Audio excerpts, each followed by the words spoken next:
Everyone, आज के इस वीडियो लेक्चर में हम बात करेंगे मोनोटोनिक सीक्वेंस की। जैसा कि हमने लास्ट लेक्चर में बाउंडेड सीक्वेंस, अनबाउंडेड सीक्वेंस, ये सभी के बारे में मैं आपको बता चुकी हूँ। तो आज हम देखने वाले हैं मोनोटोनिक सीक्वेंस की, जो कि हमारी क्या होती है। तो मोनोटोनिक सीक्वेंस दो टाइप्स के होते हैं। फर्स्ट जो हमारे पास होते हैं वो monotonically increasing sequence, and second जो होती है वो मोनोटोनिकली डिक्रीजिंग सीक्वेंस होती है। कुछ इस तरह से monotonically increasing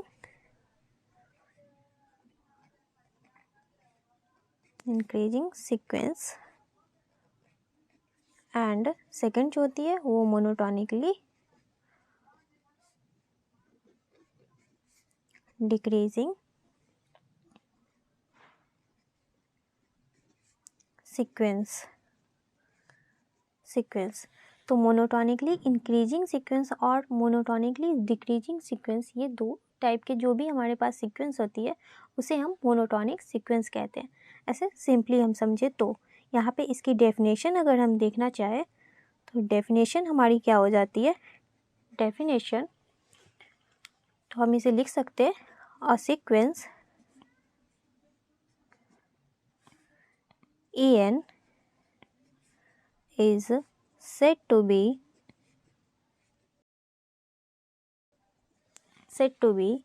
monotonic sequence if En is either monotonically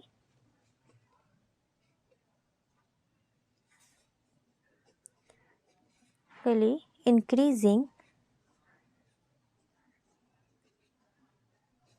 जिसे हम एम आई से भी रिप्रेजेंट कर सकते हैं मोनोटोनिकली इंक्रीजिंग सीक्वेंस को, और मोनोटोनिकली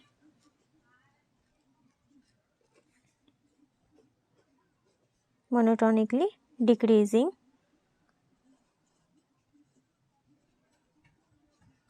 जिसे एम डी से रिप्रेजेंट कर सकते हैं sequence is called monotonic sequence. ठीक है, तो ये हमारे पास मोनोटोनिक सीक्वेंस की डेफिनेशन होती है। मीन्स आप सिंपली समझिए कि मोनोटोनिक इंक्रीजिंग हो या डिक्रीजिंग हो उसे मोनोटोनिक सीक्वेंस कहते हैं। और यहाँ पे मोनोटोनिकली इंक्रीजिंग किस टाइप के सीक्वेंस होते हैं, तो फर्स्ट हम इसकी डेफिनेशन देखते हैं। तो मोनोटोनिकली इंक्रीजिंग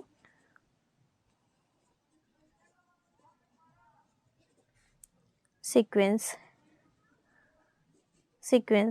जिसे हम सिंपली इसे इंक्रीजिंग सीक्वेंस भी पढ़ते हैं। तो इसकी जो डेफिनेशन हो जाती है, और इसे एम आई से रिप्रेजेंट कर सकते हैं। तो a sequence En is said to be monotonically increasing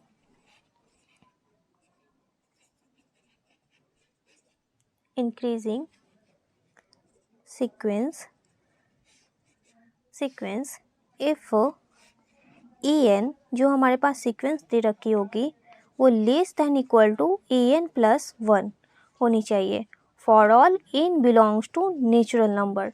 और n यहाँ पे हमारा बिलोंग जो करेगा वो नेचुरल नंबर से बिलोंग्स करेगी। तो ये कंडीशन सेटिस्फाई होनी चाहिए। तो ये हमारे पास मोनोटोनिकली इंक्रीजिंग सीक्वेंस की डेफिनेशन हो गई। अगर इसकी हम कुछ एग्जांपल देखें तो सिंस यहाँ पे हम ले सकते हैं, since En less than equal to En+1 means ये कंडीशन सेटिस्फाई करनी चाहिए for all n belongs to natural number के लिए। तो हमारे पास ये मोनोटोनिकली इंक्रीजिंग सीक्वेंस होगी। तो पुट अगर यहाँ पे n इक्वल टू ये नेचुरल नंबर में बिलोंग कर रहा है मीन्स इसकी जो हमारे पास सेट होगी वो 1 2 3 ... इनफाइनाइट टर्म तक जाएगी, क्योंकि नेचुरल नंबर का सेट वो इनफाइनाइट टर्म तक जाती है और 1 से स्टार्ट होती है। तो यहाँ पे पुट n इक्वल टू 1 हम लेते हैं। In equation first, then A1 less than equal to A2 हो जाएगा, n यहाँ पे पुट करेंगे तो ये A2 हो जाएगा। इसी तरह से put n equal to 2 put करेंगे इन फर्स्ट, तो यहाँ पे A2 लेस देन A3। इसी तरह से put n equal to 3 in equation first, then A3 less than equal to A4। Means ये हमारे पास सीक्वेंस फॉलो कर रही है, इस कंडीशन को सेटिस्फाई कर रही है। दैट इज़ हम इसे लिख सकते हैं, और ये dot dot dot infinite term तक जाएगी। Means A1 less than equal to A2 less than equal to A3 less than equal to A4 less than equal to A5 less than equal to dot dot dot, ये हमारे पास ऐसे जाती रहेगी। अगर इसे हम नंबर लाइन पे देखें तो यहाँ पे हमारे पास A1 होगा, यहाँ A2, यहाँ A2 और यहाँ पे A3, यहाँ पे A4, यहाँ पे A5, और ये हमारे पास इस तरह से जाएगी। इसी तरह से अगर हम इसकी एक और एग्जांपल देखें, अगर हमारे पास कोई इस तरह से सीक्वेंस दे रखी हो an इक्वल टू -1/n, और यहाँ पे for all n belongs to natural number, तो ये हमारे पास कोई एग्जाम्पल है। तो यहाँ पे A1 इक्वल टू क्या हो जाएगा -1, यहाँ पे 1 पुट करेंगे तो फिर A2 इक्वल टू हो जाएगा -1/2, फिर A3 इक्वल टू हो जाएगा -1/3, फिर A4 इक्वल टू हो जाएगा -1/4। तो ये टर्म हमारे पास इस तरह से आ रही है। मीन्स कि n equal to natural number है तो -1, फिर -1/2, -1/3, -1/4 और डॉट डॉट डॉट इस तरह से हमारे पास जाएगी। अगर हम इसकी नंबर लाइन पे ड्रॉ करें तो यहाँ पे हमारे पास फर्स्ट टर्म जो है A1 वो -1 है, और ये 0 को अप्रोच कर रही है। यहाँ पे 0 मीन्स कि अगर यहाँ पे A2 देखें तो -1/2, यहाँ पे -1/3, यहाँ पे -1/4 और डॉट डॉट डॉट इस तरह से ये हमारे पास जा रही है। तो मीन्स हम इसे लिख सकते हैं since A1 less then A2, means कि इससे ये हमारे पास ये बढ़ रहा है A1 लेस देन A2, फिर A3, फिर लेस देन A4 और less than dot dot dot, means ये कंडीशन को सेटिस्फाई कर रहा है an less than equal to an+1 for all n belongs to natural number. इसी तरह से अगर हम इन जनरल फॉर्म में इस कंडीशन को देखें तो अगर en मीन्स कि इसी एग्जाम्पल को अगर हम देखें, ये जो हमारे पास ये एग्जाम्पल है en इक्वल टू -1/n, तो अगर यहाँ पे en इक्वल टू -1/n दे रखी है तो en+1 ये कंडीशन हमारे पास क्या आ जाएगी -1/n+1, और यहाँ पे for all n belongs to natural number, इस तरह से ये टर्म आएगा। तो सिंस हम यहाँ पे लिख सकते हैं मीन्स कि माइनस यहाँ पे n लेस देन n+1, इस तरह से अगर हम लें for all n belongs to natural number और यहाँ पे माइनस से मल्टीप्लाई करेंगे तो इसकी साइन चेंज हो जाएगी, ये greater than -n+1 for all n belongs to natural number. This implies, अब इसे फिर रेशनलाइज करेंगे तो -1/n, तो फिर से इसकी साइन चेंज हो जाएगी, तो यहाँ पे लेस देन -1/n+1 ये आ जाएगा for all n belongs to natural number. तो दैट मीन्स कि -1/n है, लेस देन -1/n+1, तो ये तो कंडीशन को सेटिस्फाई कर रहे हैं। मीन्स कि इसके जगह पे हम इतना लिख सकते हैं en लेस देन an+1, तो इन जनरल फॉर्म भी ये हमारे पास सेटिस्फाई हो रहा है। तो ये हमारे पास मोनोटोनिकली इंक्रीजिंग सीक्वेंस की एग्जांपल हुई। इसी तरह से हम यहाँ पे लिख सकते हैं मीन्स कि यहाँ पे और आप लिख सकते हैं कि therefore an is monotonically increasing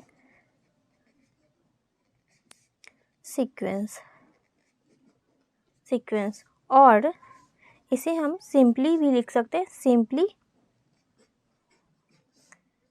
an is increasing increasing sequence. तो ये हमारे पास मोनोटोनिकली इंक्रीजिंग सीक्वेंस की एग्जाम्पल हुई और इसकी डेफिनेशन है। काफ़ी monotonically increasing sequence real analysis में काफ़ी इम्पॉर्टेंट टॉपिक है, ठीक है। तो एग्जाम्पल नंबर 2 एक और हम यहाँ पे देख लेते हैं। अगर हमारे पास a n equal to 1 minus 1 by n ये हो, तो अगर यहाँ पे ए वन पुट करें तो यहाँ पे 1 माइनस 1 आ जाएगा, मीन्स कि 1 माइनस 1 अपॉन 1 तो इक्वल टू 0। तो a1 इक्वल टू ये 0 हो जाएगी। इसी तरह से a2 पुट करेंगे तो यहाँ पे 2 हो जाएगी, तो यहाँ पे 1 बाई 2 हो जाएगी। इसे इस तरह से भी लिख सकते हैं 1 माइनस 1 बाई 2, ठीक है। तो और फिर a3 हम पुट करेंगे तो 1 माइनस 1 बाई 3। इसी तरह से a4 पुट करेंगे तो 1 माइनस 1 बाई 4। तो अगर हम इसे नंबर लाइन पे ड्रॉ करेंगे तो फर्स्ट टर्म तो हमारे पास ये 0 आ गए, जो कि हमारे पास ये a1 की वैल्यू है। फिर यहाँ पे हमारे पास आ जाएगा 1 माइनस 1 बाई 2, जो कि a2 की वैल्यू है। इसी तरह से यहाँ पे 1 माइनस 1 बाई 3, जो कि a3 की वैल्यू है। और ये हमारे पास ये भी टर्म हम लिख लेते हैं 1 माइनस 1 बाई 4, जो कि a4 की वैल्यू है। तो ये हमारे पास जा कहाँ तक रही है, तो अगर यहाँ पे हम देखें तो ये बाउंडेड कर रही है 1 तक, मीन्स ये 1 को अप्रोच कर रही है। तो दिस इम्प्लाइज हम लिख सकते हैं कि a1 less than a2 less than a3 less than a4 less than dot dot dot. Then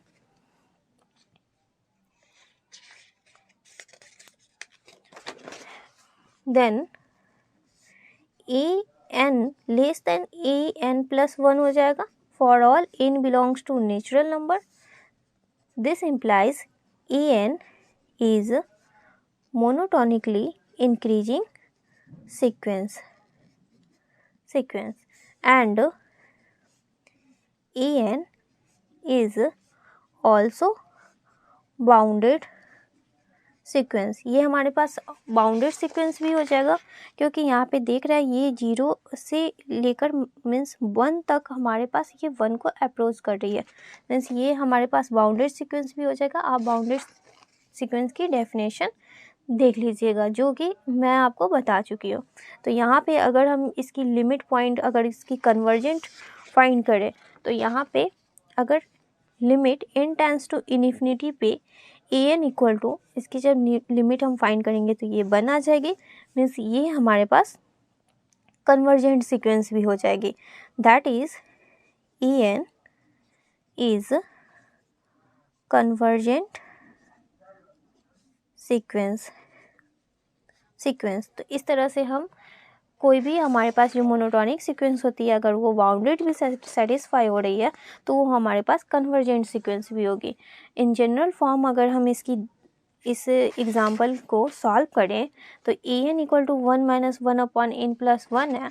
तो यहाँ पे सिंस हम लिख सकते हैं an equal to 1 minus 1 upon n है, तो अगर en प्लस 1 हम इस टर्म को फाइंड करेंगे तो 1 माइनस 1 बाई n प्लस 1, इस तरह से ये हमारे पास आ जाएगा। तो since n less than n plus 1 ये लेकर यहाँ पे मीन्स कि n plus 1 greater than n है, तो यही हमारे पास मोनोटोनिक इंक्रीजिंग की कंडीशन है। तो n belongs to natural number. तो जब हम यहाँ पे रेशनलाइज करेंगे तो 1 अपॉन n, तो ये ग्रेटर देन इसकी साइन चेंज हो जाएगी, तो 1 बाई n प्लस 1 इस तरह से। और यहाँ पे for all n belongs to natural number. अब यहाँ पे क्या करेंगे, माइनस से मल्टीप्लाई कर देते हैं। तो दिस इम्प्लाइज यहाँ पे माइनस से मल्टीप्लाई करेंगे तो फिर से इसकी साइन चेंज हो जाएगी, तो यहाँ पे minus 1 by n plus 1 for all n belongs to natural number. अब यहाँ पे बोथ साइड 1 ऐड कर देंगे, तो 1 minus 1 by n less than 1 minus 1 by n plus 1 for all n belongs to natural number, ठीक है। तो इस तरह से ये भी कंडीशन हमारे पास सेटिस्फाई हुई, मतलब इसके इक्वल टू हम an लिख सकते हैं less than en plus 1 for all n belongs to natural number. तो ये हमारे पास कंडीशन सेटिस्फाई हुई, means therefore an is monotonically monotonically increasing sequence. तो आई होप आप लोगों को मोनोटोनिकली इंक्रीजिंग सीक्वेंस समझ में आया होगा। अगर यहाँ पे एक और अगर हम एग्जांपल देख ले मोनोटोनिकली इंक्रीजिंग सीक्वेंस की, तो यहाँ पे an इक्वल टू अगर n हमारे पास दे रखी हो तो a1 पुट करेंगे तो 1 होगा, a2 पुट करेंगे तो 2 होगा, a3 पुट करेंगे तो 3 होगा, a4 पुट करेंगे तो 4 होगा। तो ये हमारे पास बढ़ती जा रही है, मीन्स नंबर लाइन पे यहाँ पे ड्रॉ करेंगे तो यहाँ पे हमारे पास 1 आ जाएगी, यहाँ पे 2, यहाँ पे 3, यहाँ पे 4 और डॉट डॉट डॉट ये हमारे पास बढ़ रही है। तो n less than n plus 1 तो होगी, ये हमारे पास मोनोटोनिकली इंक्रीजिंग सीक्वेंस होगी, बट ये बाउंडेड नहीं होगी क्योंकि यहाँ पे कोई हमारे पास ये बढ़ रही है, आगे हमारे पास इंक्रीज कर रही है। तो for all n belongs to natural number, तो देन हम यहाँ पे लिख सकते हैं कि an is monotonically increasing sequence and an is not bounded.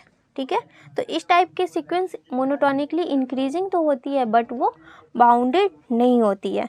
तो an इज डाइवर्जेंट, मीन्स जब भी आपके पास plus infinity means positive integer की तरफ ये जा रही है तो ये हमारे पास डाइवर्जेंट सीक्वेंस हो जाएंगे। तो आई होप आप लोगों को मोनोटोनिक इंक्रीजिंग सीक्वेंस समझ में आई होगी। तो मोनोटोनिक डिक्रीजिंग सीक्वेंस की डेफिनेशन देखते हैं। तो मोनोटोनिकली डिक्रीजिंग सीक्वेंस की डेफिनेशन हमारे पास क्या होती है। इस मोनोटोनिक डिक्रीजिंग सीक्वेंस को हम सिंपली डिक्रीजिंग सीक्वेंस भी लिख सकते हैं या पढ़ सकते हैं। ठीक है, तो इसकी जो डेफिनेशन होती है, अ सीक्वेंस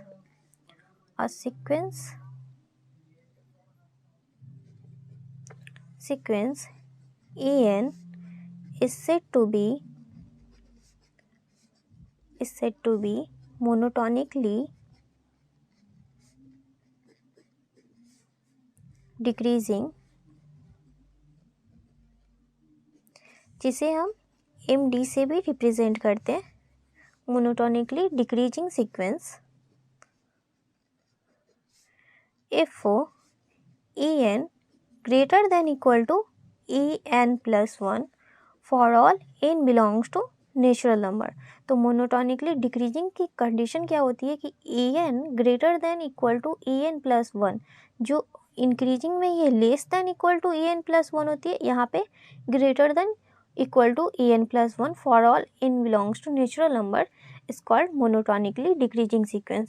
सिंस अगर हम इसकी एग्जांपल लें तो सिंस हमारे पास अगर en greater than equal to en plus 1 for all n belongs to natural number, इसे इक्वेशन फर्स्ट मान लेते हैं, ये हमारे पास कंडीशन है।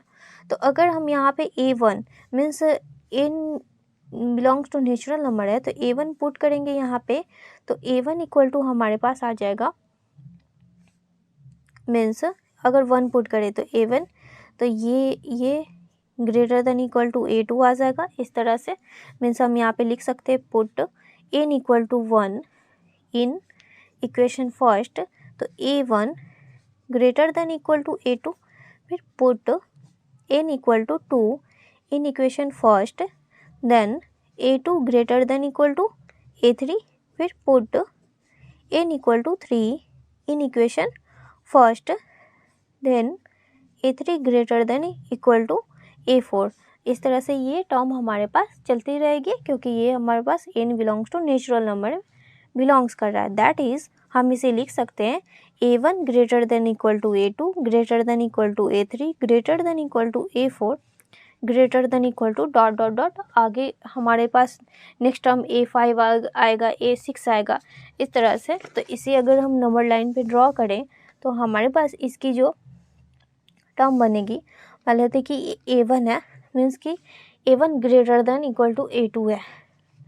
ठीक है, तो यहाँ पे a2 हो जाएगी, यहाँ पे a3 होगी, यहाँ पे a4 होगी, यहाँ पे a5 भी हो सकती है, इस तरह से डॉट डॉट डॉट। ये हमारे पास इस तरह से ये मोनोटोनिकली डिक्रीजिंग की डेफिनेशन हो गई। अगर हम कोई एग्जांपल यहाँ पे लेते हैं, example number 1, en equal to 1/n, ये हम एग्जांपल ले लिए। अब यहाँ पे n belongs to natural number, ये हमारे पास बिलोंग्स कर रहा है, तो put a1 equal to, means कि n इक्वल टू 1 पुट करते हैं तो a1 की वैल्यू 1 आ जाएगी, a2 की वैल्यू 1/2 आएगी, a3 की वैल्यू 1/3 आएगी, a4 की वैल्यू 1/4 आएगी। अब यहाँ पे इसकी नंबर लाइन पे हम ड्रॉ करें तो a1 इक्वल टू 1 है, फिर 1/2 है, 1/3 है, 1/4 है, मीन्स डॉट डॉट डॉट ये टर्म हमारे पास चल रहा है, मीन्स 1 तो हमारे पास यहाँ पे आ जाएगा, फिर यहाँ पे हमारे पास 1/2 आएगा, फिर यहाँ पे 1/3 आएगा, यहाँ पे 1/4 आएगा, यहाँ पे 1/5 आएगा। तो आप देख रहे होंगे कि ये 0 अगर यहाँ पे हम ले तो ये हमारे पास 0 को अप्रोच कर रही है, ठीक है। मीन्स कि ये हमारे पास a5 की वैल्यू हो जाएगी, ये a4 की, ये a3 की, ये a2 की और ये a1 की। तो दैट मीन्स ये a1 greater than a2, greater than a3, greater than a4, greater than dot dot dot, means ये कंडीशन मोनोटोनिकली डिक्रीजिंग सीक्वेंस की सेटिस्फाई करी है। Means that means en greater than en plus 1 for all n belongs to natural number. तो ये हमारे पास monotonically decreasing की example हुई और इसकी हेल्प से आई होप आप लोगों को मोनोटोनिकली डिक्रीजिंग सीक्वेंस भी समझ में आया होगा। फॉर्म में मीन्स कि en इक्वल टू 1/n है, तो अगर n प्लस 1 कर यहाँ पे जनरल फॉर्म को सेटिस्फाई करें तो सिंस यहाँ पे n less than n plus 1 ये कंडीशन हम लेकर चलेंगे। मीन्स कि फर्स्ट जो हमारे पास ये अगर हम देखें तो यहाँ पे n से ये n प्लस 1 हमारे पास बड़ा होता है, तो for all n belongs to natural number this implies अगर इसे डिवाइड करेंगे तो 1/n, तो इसकी साइन चेंज हो जाएगी 1/n plus 1 for all n belongs to natural number. This implies यहाँ पे हम लिख सकते an greater than en plus 1, means कि अगर हम कंडीशन देकर चले कि n जो है वो लेस देन n प्लस 1 है, मीन्स कि ये हमारे पास बड़ा होता है बस, बट इसे हम अगर इस तरह से रेशनलाइज किए, क्योंकि अगर यहाँ पे इस एग्जांपल की हम बात कर रहे हैं 1/n है, तो यहाँ पे 1/n हो गई, 1/n प्लस 1, तो for all n belongs to natural number, तो हम इसे लिख सकते हैं an greater than an plus 1 for all n belongs to natural number. तो ये हमारे पास मोनोटोनिकली डिक्रीजिंग की एग्जाम्पल हुई। आई होप आप लोगों को ये एग्जाम्पल समझ में आया होगा, और मोनोटोनिकली डिक्रीजिंग को MT लिख सकते हैं सीक्वेंस। अगर इसकी एक और एग्जाम्पल देखें, example number 2, an equal to 1 plus 1/n, n belongs to natural number. इस तरह से हमारे पास ये दे रखी है, तो put a1 equal to 1 plus 1/1 equal to 2 आ जाएगा, फिर a2 इक्वल टू 1 प्लस 1/2 आएगा, a3 इक्वल टू 1 प्लस 1/3 आएगी, और डॉट डॉट डॉट इसी तरह से ये चलेगी। तो यहाँ पे फर्स्ट टर्म हमारे पास 2 आया है, तो यहाँ पे हम 2 लिख सकते हैं। फिर सेकेंड टर्म हमारे पास 1 प्लस 1/2 आया, थर्ड टर्म 1 प्लस 1/3, तो यहाँ पे हम देखेंगे अगर ये हमारे पास अप्रोच कर रही है तो ये 1 को अप्रोच कर रही है, मीन्स मोनोटोनिकली डिक्रीजिंग सीक्वेंस हुई। तो सिंस हम इसे लिख सकते हैं, सिंस यहाँ पे हमारे पास हो जाएगा a1 greater than a2 greater than a3 greater than a4 dot dot dot, means number line पे हम इसे इस तरह से ड्रॉ करते हैं। तो आई होप आप लोगों को ये समझ में आया होगा। तो हम इसे इस तरह से भी लिख सकते हैं an plus 1 for all n belongs to natural number, then an is a monotonically decreasing sequence। तो आई होप आप लोगों को ये मोनोटोनिकली इंक्रीजिंग और मोनोटोनिकली डिक्रीजिंग सीक्वेंस की डेफिनेशन और एग्जांपल समझ में आई होगी। अगर फिर भी कोई डाउट हो तो प्लीज़ कमेंट कीजिए। फिर मिलते हैं नेक्स्ट लेक्चर में कुछ और इम्पॉर्टेंट क्वेश्चन के साथ। Thanks for watching this video.